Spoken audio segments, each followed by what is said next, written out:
the summer of 1921, and the war has taken a turn for the worse for the Turks.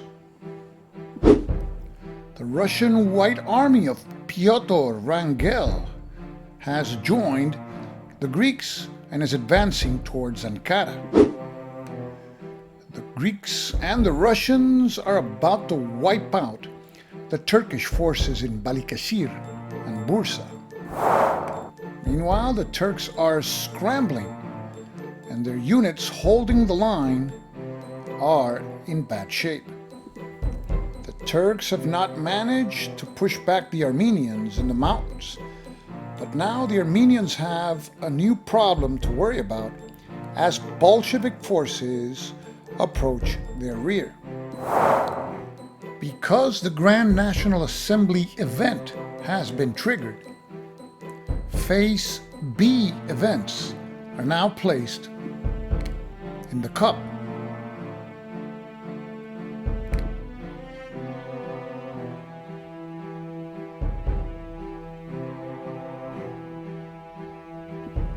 The Grand National Assembly's prestige level is low, and the effect will be felt in lesser replacement points and penalties in attack and defense.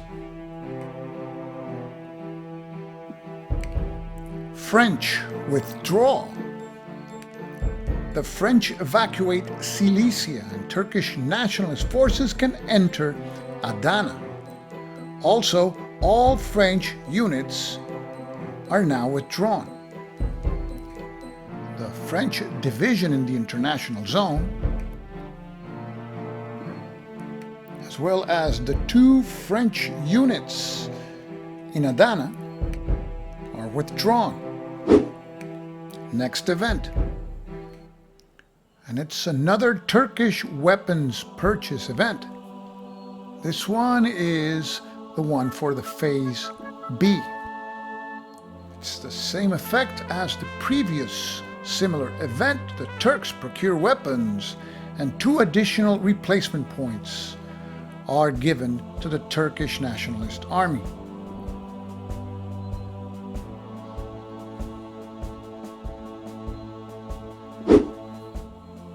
Now the Nationalist Turks receive replacement points. Because the Grand National Assembly's prestige is low, they only receive 3. And 2 are added because of the Turkish Nationalist Weapons Purchase event. And the Turks have a dilemma. Only irregular units can be placed in any hex within Turkey, meaning hexes that can seal the gap in their defensive line. Regular Turkish army units can only be placed in cities.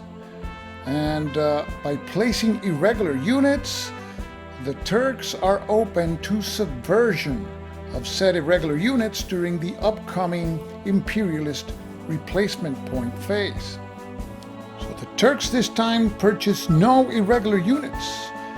They purchase 4 reduced infantry divisions and a supply column. Turks place an infantry division in Zonguldak. The remaining 3 infantry divisions and supply column are placed in Ankara. Now the Bolsheviks receive 2 replacement points. The Bolsheviks use their 2 replacement points to subvert the 2 Turkish irregular units to the northwest of Sarıkamış. 2 2s are rolled and the units are eliminated.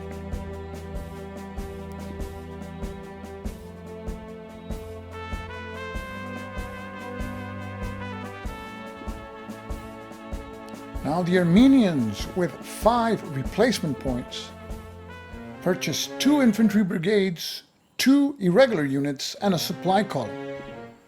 The regular units, that is the infantry brigades and supply column, have to be placed in or adjacent to Yerevan. The irregular units may be placed in any hex in Armenia. And they are placed to the north of Kars, in the path of the Soviet advance. Now the Asaris have one replacement point. They don't have any units to purchase. And the replacement point will be used to try to subvert the Turkish irregular unit to the southeast of Selguldak. We roll 1d6. The roll is a 6 and the attempt fails.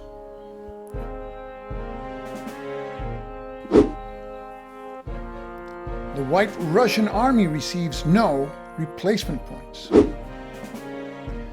The Greeks, however, receive 4. Before spending any replacement points, the Greeks spend one supply column to bring the 9th Infantry Division to full strength. Another supply column is used to also bring the 1st Infantry Division to full strength. And the Greeks spend their 4 replacement points to purchase 4 supply columns. And they all arrive at Smyrna.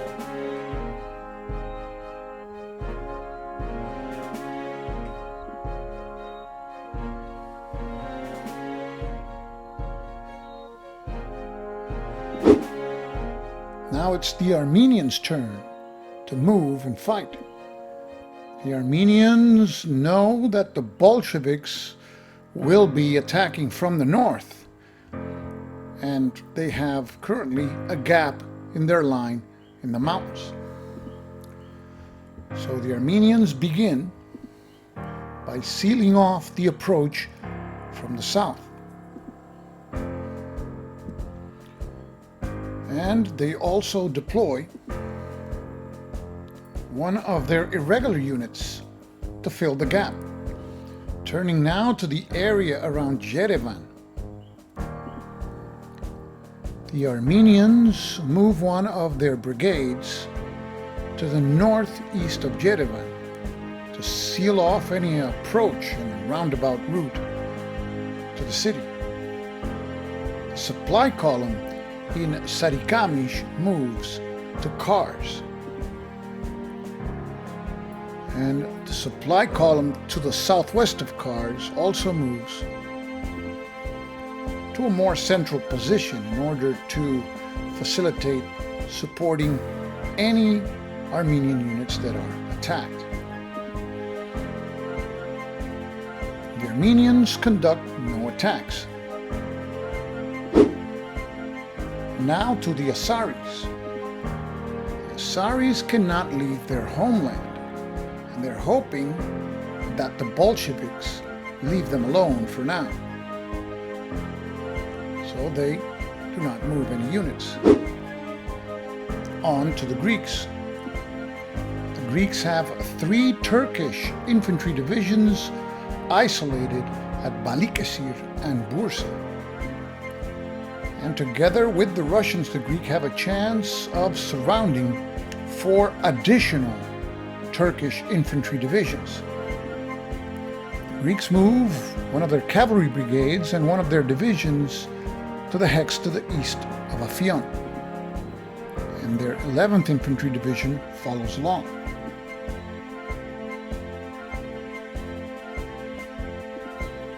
The Greeks bring more divisions to surround Afyon.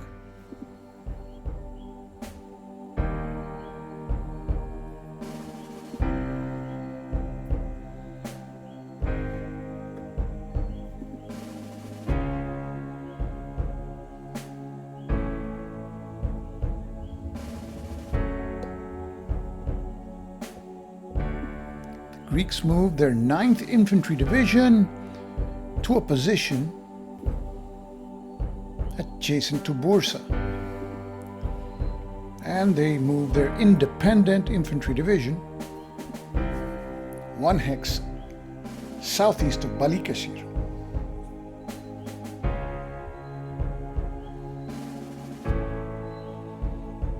The Greeks now advance their brand new supply columns.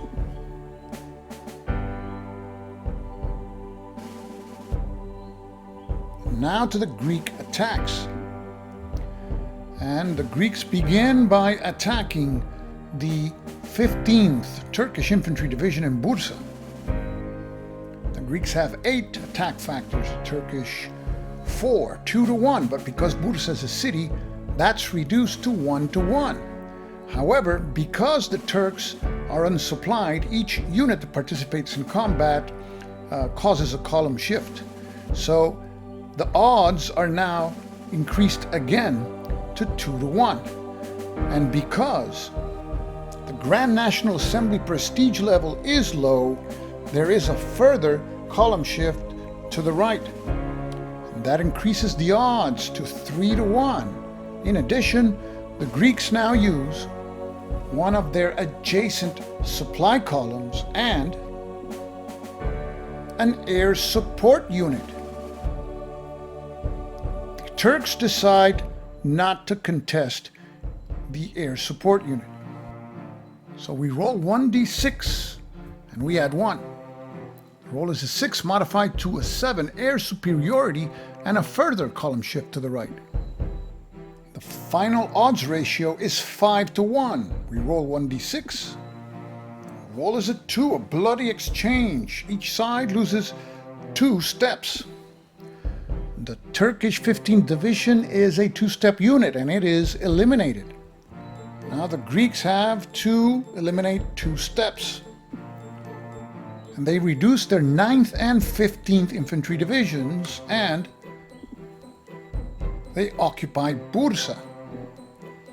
We place the destroyed infantry division together with a wooden block signifying the capture of Bursa, and later on we will roll to see if any points are gained by the imperialist side. Now to the battle for Balıkesir. 8 attack and 8 defense factors, 1 to 1 reduced to 1 to 2 because of the city terrain. Increased to 2 to 1 because 2 unsupplied Turkish units are defending.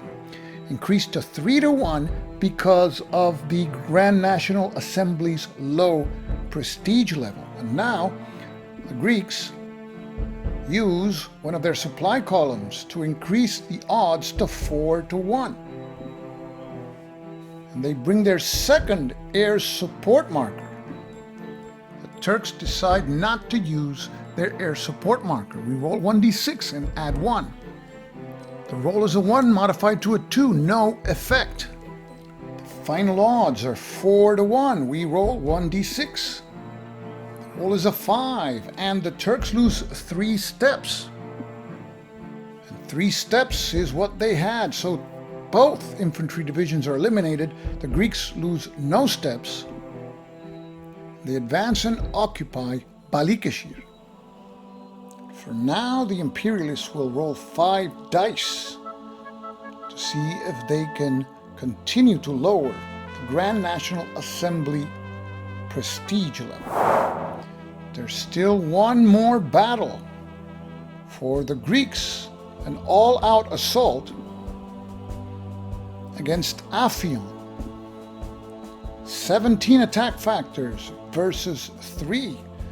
We start at 5 to 1. Because the terrain is rough, it is reduced to 4 to 1, and because there's a city, it is further reduced to 3 to 1. The Greeks use one of their supply columns to increase the odds to 4 to 1, and the Turks will use the supply column in the hex to decrease the odds to 3 to 1. And finally, because of low Grand National Assembly prestige, the odds are increased to 4 to 1. And the Turks will not use their air support marker. We roll 1d6. The roll is a 2. Each side loses 1 step. And the Greeks only have 1 step in their 9th Infantry Division, so that unit is eliminated. Now the Greeks reduced their 10th Smyrna Division and they advance into the city. The Greeks conduct no more attacks. Greek offensive destroyed 4 Turkish infantry divisions and captured 3 cities. Now it's the White Russian Army's turn to move and fight. The Russians will attempt to encircle the 3 Turkish units remaining in line.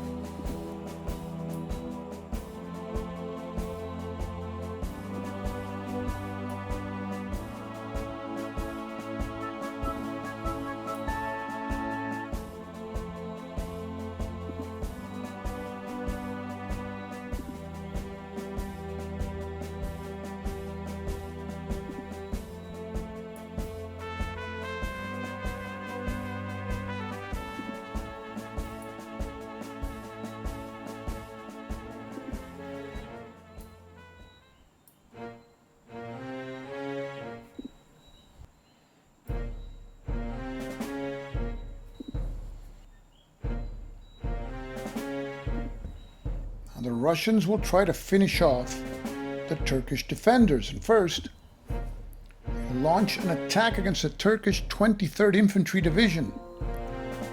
All things considered, it is a 3-to-1 attack, and the Turks will not use their air support.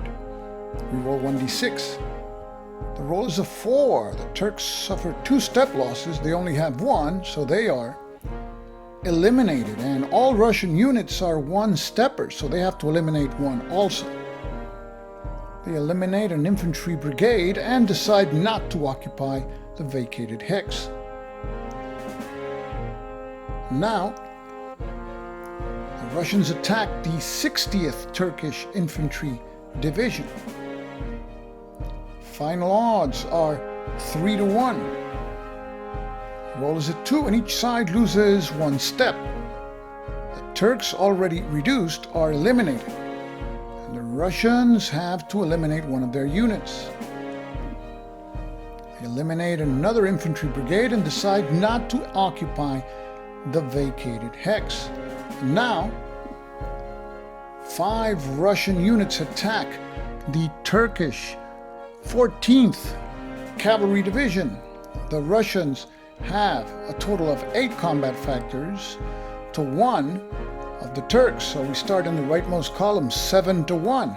But the final odds, considering terrain, the Grand National Assembly prestige level, which is low, and also the fact that the Turks are unsupplied, this is a 7-to-1 attack.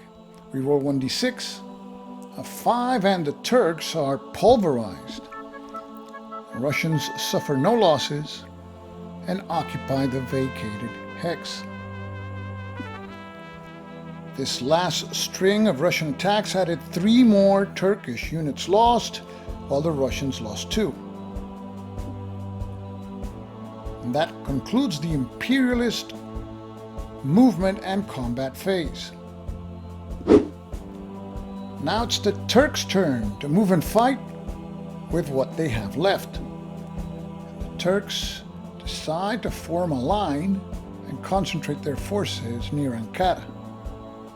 These are the position of the Turkish forces after movement. A very thin line indeed. Now to the Turkish forces in Armenia. The Turks need to destroy some Armenian units. First, they move the 5th Kafkas Division into the line, and their 1st Cavalry Division 1 hex to the southwest. They move their 3rd Cavalry Division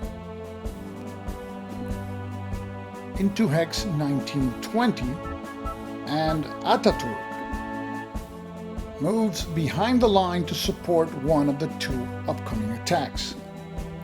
Now to the first attack. The Turks have 8 combat factors, the Armenians 1. We start in the rightmost column, 7-to-1. Because of the mountainous terrain, it is reduced to 5-to-1. And because the Turks have a low Grand National Assembly prestige, it is further reduced to 4-to-1. But the Turk will not participate in this attack. The Armenians use one of their supply columns to reduce the odds to 3-to-1, and the Turks will not use their air support marker. So we roll 1d6. Roll is a 2, each side loses a step. The defending Armenian unit is eliminated. The Turks, not wanting to eliminate any of the reduced units, reduce their 56th Infantry Division and occupy the vacated hex.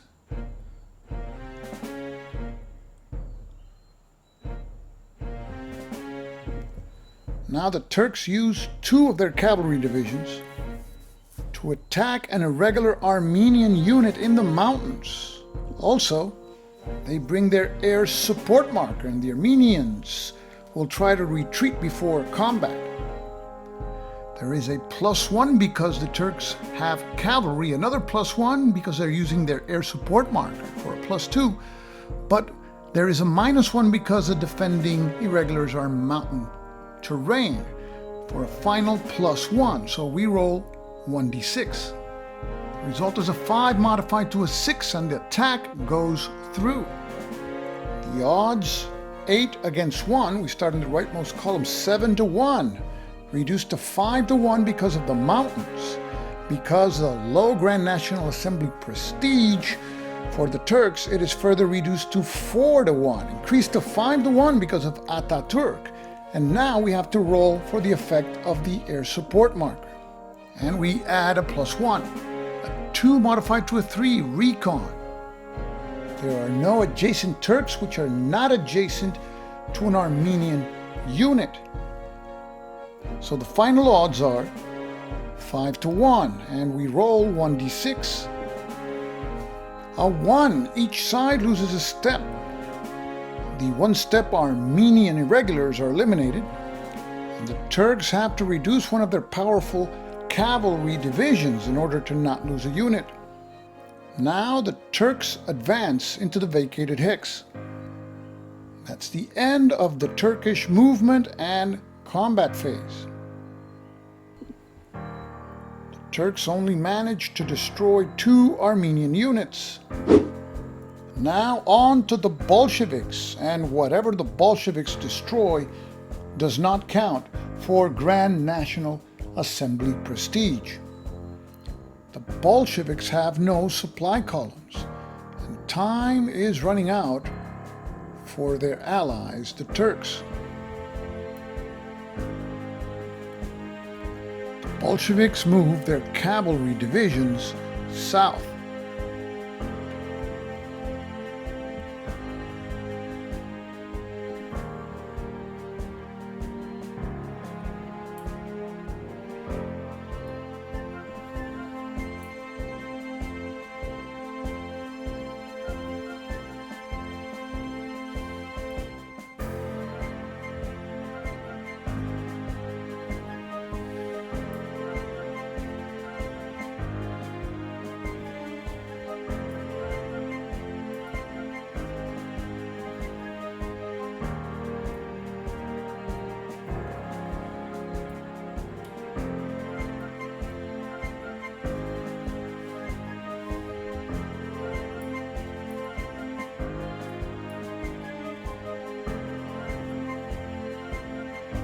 Now on to the Bolshevik attacks.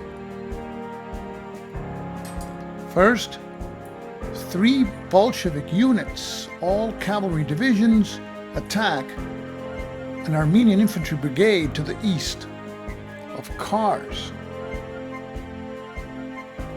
8 attack factors to 2 defense factors. We started 4 to 1, but because of the mountainous terrain occupied by the defenders, it is reduced to 2 to 1. In addition, the Armenians support the defense with a supply column, reducing the odds to 1 to 1. The Bolsheviks throw in their air support marker. Now we roll to see its effect, and we add 1 to the die roll. 4 modified to a 5, and the Bolsheviks obtain 1 column shift to the right. Final odds are 2 to 1, and we roll 1d6. Roll is a 5, and the Armenians lose 2 steps. They only have 1. So the defenders are eliminated. And now the Bolsheviks reduce one of their cavalry divisions, and they advance into the vacated hex. In the first attack, 3 Bolshevik divisions attack an irregular Armenian unit in the mountains, and the Armenians will roll to see if they can evade combat. And they will do so on a final result of 5 or more. There is a +1 because the Bolsheviks have 1 cavalry unit, but a -1 because the defenders are in mountains. So there's no modification. We roll 1d6, and the irregulars avoid combat and successfully retreat within the area. So the attack is cancelled. Now, another irregular unit to the northeast of Kars is attacked by 5 Bolshevik divisions, and it will also attempt to retreat before combat. And there's no modification because the cavalry +1 is cancelled with the mountains -1 die roll modifier. We roll 1d6, but this time the irregulars are not so fortunate and they have to face the Bolsheviks. The odds, considering the terrain, are 5-1, and the Armenians may use a support column to decrease the odds to 4-1, but in any event, 1 step would be lost in combat, so the Armenians save their supply column. We roll 1d6, and the result is a 1. Each side loses a step. The defending irregulars are wiped out, and the Bolsheviks reduce one of their cavalry divisions, and they occupy the vacated hex. That's the end of the Bolshevik movement and combat phase, and things are looking grim for the Armenians.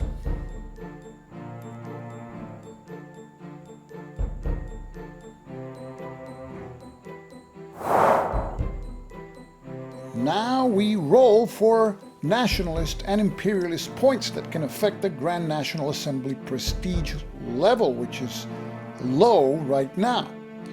And the nationalists destroyed 4 units, and we roll a die for each. On a 4-6, 1 point will be scored. So we roll 4d6, and the roll is 1 4 and 2 6s.